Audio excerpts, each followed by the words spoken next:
one thing we did not cover last week was resolutions. Do you have any New Year's resolutions? I'm not a big believer in resolutions only because I think that if you're going to, well, okay.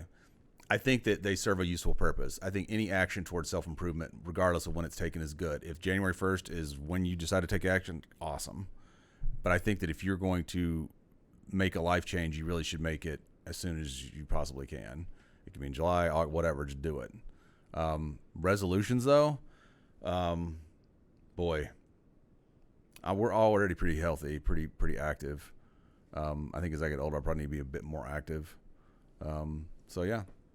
Continue to. So you have no resolutions.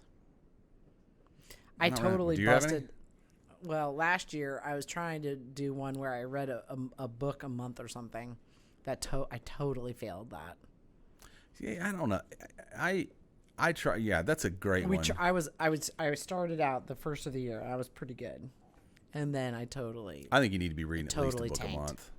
I mean, I think you can crank through a book in 2 weeks max, depending on the book. Yeah, I always fall asleep. If it's less than 300 pages, you know what though, and I kind of go back and forth. I mean, because I generally read a lot of self-help books are wrong, but like business books, things that aren't like nonfiction. Right. But I find that I probably need to mix it up more because sometimes you read books for the sake of reading books, and you probably don't get out of it what you should because you're probably just consuming too much content.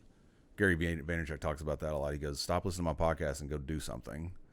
So, but I do think that there are books that I'm bad about buying too many books, but you can always get nuggets no matter what you read. You know, there's always something you take out of you know, if it's a good book that imparts some good knowledge. So I think everybody should read more. Well, yes, I agree. That was why it was my resolution last year. But well, and you know what's funny? One of the things I have been thinking about is making time. Sometimes people, you know, we all fall in this trap. Well, I don't have time. Well, you do. It depends on how you're choosing to spend it.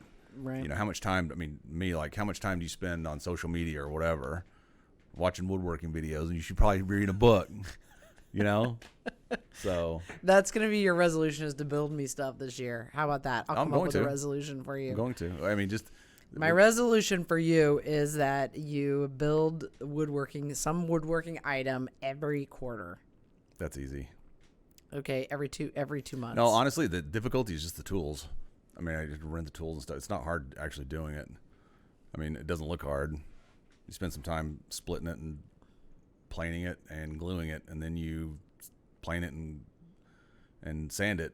There you go. Treat it. We're talking about a cutting board because I've got some leftover hardwood I'm going to use to create a cutting board for M as a first go round.